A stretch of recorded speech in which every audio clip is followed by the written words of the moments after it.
Hey guys, this is Hell Hades. This is a Watcher of Realms video. Damn, we've got the Supreme Arbiters inside scoop just dropped in game. So basically there's going to be, or there is, 4 new legendaries which are in the mix right now. We've got the new Lord, who is Pratus, or Pratus. We've got a new kind of healer, Yomia. We've got a new crowd control, AoE magic damage Marksman, Helos, and then we've got a new fighter, Thalon. So Supreme Arbiters have dropped. We're going to go through each of their kits and take a look. Let's just go through the blurb first and see what's going on. The inside scoop of the Arbiters is coming in. Supreme Arbiters formed not long after Chaos Dominion established themselves after witnessing how their former allies turned to darkness in the search of greater power. They basically went out there to take them down.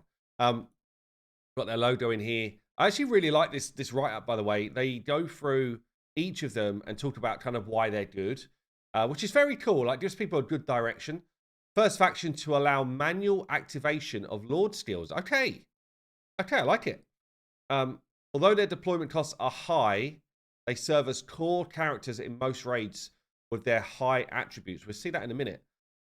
I don't love, honestly, high-cost units, especially if you think about, I'm trying to fit it into something like an arena team, or, you know, it's really difficult to find time to get these units down.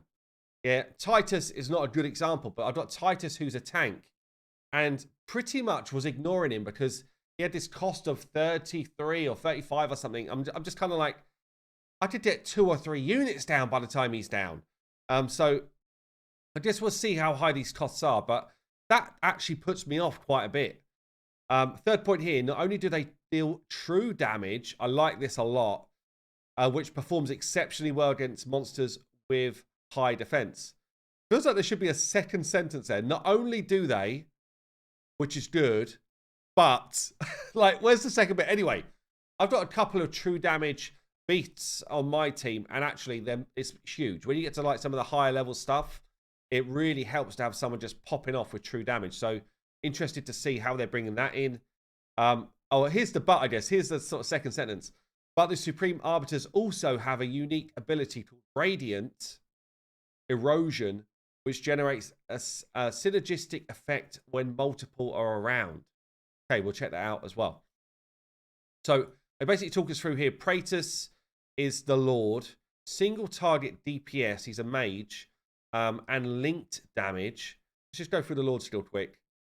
Accumulates divinity to unleash the lightning of truth, dealing multiple instances of true damage to random enemies on the field. It sounds very sweet, actually. Sounds very cool. Let's go into them. Let's go through each of the different heroes and see what's going down. So, we've got a mage here. Let's just see. So, right, we've got a mage in the Lord. His talent, when eliminating an enemy or casting an ult, increases damage, including true damage, by 10% and max HP by 10% permanently. So we can get up to 50% more damage and more max HP. So anywhere where you've got multiple mobs that you're taking down, that's actually insanely good. His cost is 25, so it's not obscene. And he does have a reduced cost in the arena by 5, so that actually makes it a bit better. He's known as, they put him as a late game champ. Interesting. Let's go through what's going on. Single target damage. So the ult, Divine Truth. During the ult, increases attack by 30%. That will be stacking with his other damage increase. If there's only one enemy in range, i.e. guild boss, inflicts 3 stacks of Radiant Erosion. So that's doing true damage based on the carrier's defense every 2 seconds, stacking up to 3 stacks. So he gets instantly 3 stacks. So damage based on the enemy's defense, and it's true damage. Okay. If there's more than one enemy in range, inflicts Chain of Fate. When a linked unit receives damage, the other linked units receive true damage. Damn, that sounds very cool as well. And a stack of Radiant Erosion. So you can actually increase the duration with books. Pretty cheap to do as well. Okay, that sounds cool. What we got here? Eternal Decrease. This is automatically going off. summons one light. So we've got a summon effect as well. Summons one light of judgment. A summon that attacks together with its summoner. For each basic attack launched by the hero. Light of Judgment also deals 30% damage to the target. The hero can have up to 5 at the same time. And you can book the cooldown down to 10 seconds. So that means that every 10 seconds, you get up to 5 of these extra adds out. I don't know how that would work. Like, take Guild Boss, for example. Is that going to be taking up spaces? I don't really know. We don't get a visual on this, I don't think. But, okay, that's it. I mean, it's an interesting one. Like, to just get a whole bunch of more, it's just additional damage on, like, single target hitters. Okay, interesting. And we've got a passive here. During the ult, the hero's basic attack deals 40% extra true damage, and Light of Judgment deals another 20%, and that books up some more as well. This guy seems like an absolute freaking beast. You get additional rage restoration on Awaken 1. That's actually huge on Awaken 1. More attack and enhanced Lord skill. I didn't check the Lord skill, actually. So Lord skill as it is, more attributes like everyone else. Gains 1 divinity every 15 seconds with a cap of 3. You can consume all divinities. That's that summonable ability, right? To cast Lightning of Truth. And that will do... It will do one of the 3, I guess. Verdict of Truth 1. For every 1 faction ally deals true damage equal to 100% of the Lord's attack to 2 enemies. Verdict of Truth 2. Deals true damage equal to 150%. So that's, what's that? 100%, 150% to 3 enemies. I guess it's just if you've got 1, 2, or 3 caps. So the more units you've got out there, the more it's going to do. So 150% to 3 and inflicts a stun. Or if you get the full whammy, 200% true damage of this Lord's attack to random enemies 4 times and a stun. The Sacred Blessing applied along with this effect has an extended duration. So you also get this blessing here. Each time divinity is consumed, faction allies gain Sacred Blessing, which is just a straight 50% damage increase. Wow. That is a Lord ability right there. Very cool. And then within this, it's in... Oh, you just get an extra 5% stats for Awaken 2 for your allies. 3, we enhance the Eternal Decree. So at 3, we get Light of Judgment, reaches up to 5, and increases attack by 15%. And then at 4, we get some Rage Regen. And then at 5, we get just a little cheeky extra 200% true damage. Wow, this guy's an absolute beast. Absolute beast.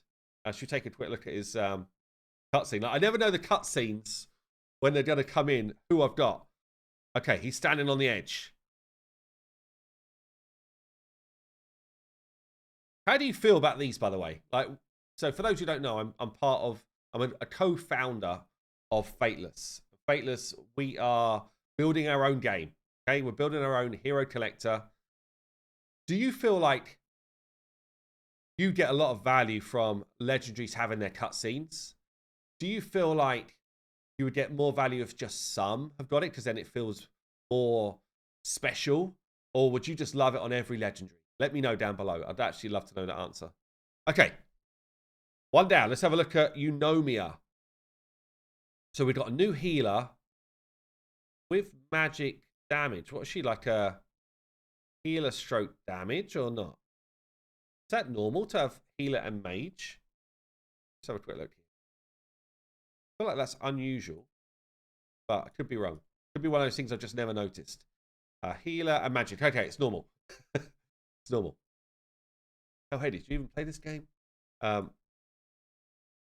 Okay, so we've got a bounce heal effect and a buff effect. I like a buff on a healer. Yomia integrates purifying power into her holiness, healing the allies and blessing them with attack speed. So I guess she's got quite a small space of healing. Do we get that increased? It does increase at max level, but it's not like a crazy hollow or vortex type of style. So talent then. Each healing will bounce an extra 2 times with each bounce restoring 35% of the original healing amount for an ally. Costs 18. Again, that's not actually that bad. The high cost is not what I was expecting. I thought we were going to be up in the high 20s, 30s. Reduces in arena as well, so that's actually 13 in arena. That's now solid. Grants attack-based healing. I prefer HP-based healing for my healers, I've got to be honest. I like them to just be kind of tanky by nature. Plus, attack gear is so needed everywhere else, but I guess you wouldn't want the same type of gear. I'd rather we didn't just want to look for attack percent on every single drop. Come on, watchers. Come on. You can do better than that. Anyway, attack-based healing. The ultimate here. So, Holy Light Euphony, when activated, increases attack speed by 100 and grants attack speed increase to allies in range. So, everybody else gets 100 speed. This is nice. For 20 seconds. The effect becomes permanent after the skill's second activation. So, you can reduce the cost down to 700. You can push it up to 30 seconds. And if you get her rage regen and her speed up high, get her ult in quick, damn. You're basically just like going to give yourself a permanent 100 speed on your units. That's pretty damn sweet. I like that a lot. Okay. Holy Illumination dispels all debuffs from 3 allies in range every 40 seconds. So it becomes every 30 seconds. It's pretty cool. I don't know if do we get debuffed a lot in this game? I don't feel like I'm debuffed a lot in this game. Maybe I am and I don't know it, but I don't see like visual cues to tell me I'm debuffed a lot. Maybe that's just something I'm not aware of. Passive here. During the effect of Holy Light Euphony, the healing multiplier of the bounced healing jumps. So an extra 40%. Okay, let's just check an awakening stuff as well. Holy Light, healing bounce one more time. That's actually a massive A1. Healing effect. The bouncing heal, 10% chance to dispel all debuffs. Rage regen. And then at A5, we get a massive healing multiplier boost. Not that many people are going to get to that. But yeah, cool. Okay, I feel like decent healer. At least she's got a decent buff for our team as well. Obviously, the quality of the heals will mean a lot, but feels pretty solid. Helos here. So this is the Marksman, but doing magic damage, which is interesting. It's AoE damage. Let's max out. See, we've got like the normal Marksman type of range. Not the crazy set ram range like a normal Marksman. AoE hit. Got some control in it as well. True damage. Okay. So summons tides every 12 seconds, dealing 200% true damage to targets in range. With a 30% chance to put the Radiant Erosion on. This is the thing that we're talking about that stacks. I've not seen this in any other of these characters, I think. Because true damage based on the... Oh, no, this is on the Lord, wasn't it? Yeah. The carrier's defense stacking every 3 stacks. As time elapses in battle, the damage of the tides will increase gradually. Okay. Cost 22. Again, not that crazy, actually. He doesn't get a cost reduction for arena, but he does get attack increase for arena. Interesting. So we've got AoE damage on an basic attack. Got a low costing ult here, 600 booked, 400 from when he comes out. Attacks 1 enemy in range, dealing 400% AoE magic damage to 10 enemies nearby. And puts out 3 stacks of Radiant Erosion on the main target. So you just want to whack a boss and then kill his ads around it. It's kind of interesting. We've got the Fury here. 60% chance, books up to 80% of putting a tidal vortex out. Draws enemies towards its center, dealing 100% magic damage per second.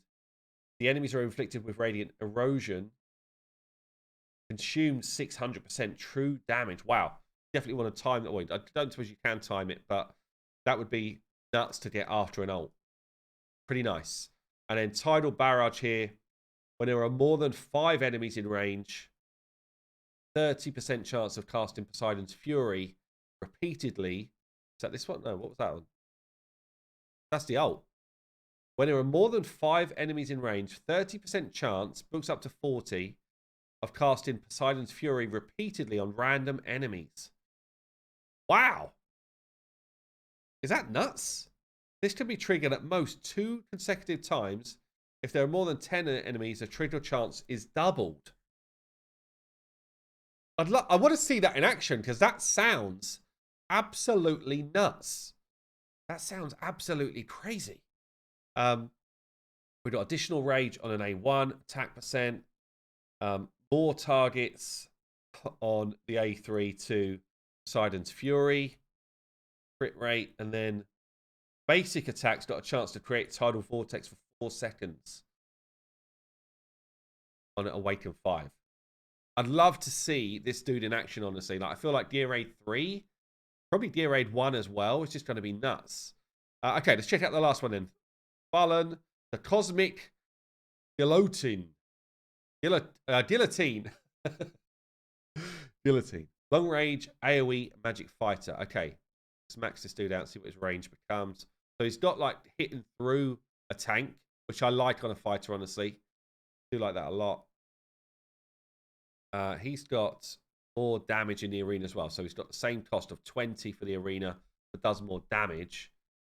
So he's a fighter with magic damage. Is that what he said? Magic damage, yeah. Interesting. So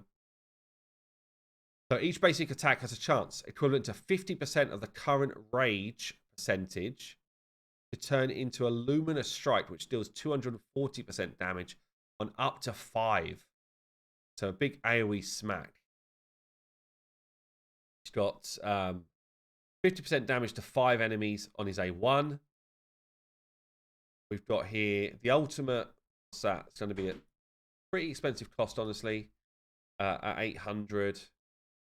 Yes, additional damage equal to 290% down here. So throws Gungnir to one enemy in an extended range, dealing 560, but more if you book him up to 8 enemies around the target.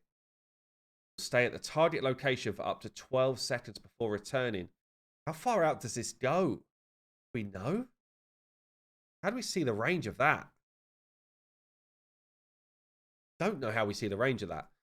Because that sounds kind of like a bit like Vortex's spinning blade, but I'm guessing it only goes within his like normal range area. It has a pulse every 2 seconds, dealing 300% damage to up to 8 enemies and inflicting magic resistance drop of 20%. Very cool, actually. When the number of blocked enemies reaches the maximum, it will return immediately. I don't know if that goes out further. I feel like we used to be able to see the ults. Why am I not seeing the ult? Maybe I need to go into... Can I see them in the gallery already? No.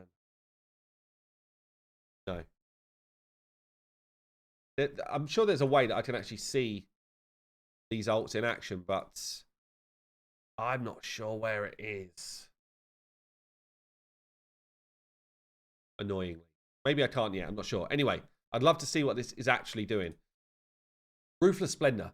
When receiving direct damage from enemies blocked by this hero, 10% chance books up to 25 to put out the radiant erosion. So this is the true damage stacking. So actually it's kind of in your interest to have him blocking heroes or blocking enemies as well as potentially running in behind a tank.